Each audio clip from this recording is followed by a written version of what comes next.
జై శ్రీరామ్ జై హనుమాన్. సామాన్య రైతు దంపతులైనటువంటి నాగేశ్వరరావు, లక్ష్మీదేవిలకు జ్యేష్ఠ సంతానంగా జన్మించినటువంటి శివరాజ్ నాయక్ గారికి స్వప్నంలో కనిపించి శ్రీ ఎక్స్ అభయాంజనేయ స్వామివారు తమకు గుడిని నిర్మించవలసిందిగా కోరారు. అప్పుడు హంపి పీఠాధిపతి విద్యారణ్య భారతి గారిచే ప్రతిష్టా కార్యక్రమంను వారు నిర్మించారు.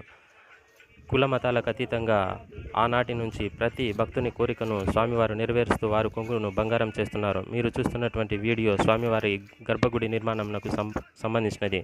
ఒక అమావాస్య రోజునే దాదాపుగా 10 నుంచి 15 వేల మంది స్వామివారిని దర్శించుకుంటున్నారు. అంతటి మహిమాన్వితమైన స్వామివారికి నేడు గర్భగుడి నిర్మాణం అత్యంత వేగంగా జరుగుతుంది. గర్భగుడి అనేది తల్లి గర్భం అంతటి పవిత్రమైనది. గర్భగుడిలోనికి ప్రవేశించినటువంటి ప్రతి భక్తుని మనసు తనకు తెలియకుండానే భక్తి పారవశంలో మునిగిపోతుంది. కనుక ఈ గర్భగుడి నిర్మాణంలో భాగస్వాములు కావడం అనేది గొప్ప అదృష్టం. భక్తులు తమకు తోచినంతగా ధనధాన్య వస్తు రూపంలో స్వామివారికి సమర్పించి స్వామివారి కృపకు పాత్రలు కావాలని కోరుకుంటున్నాను.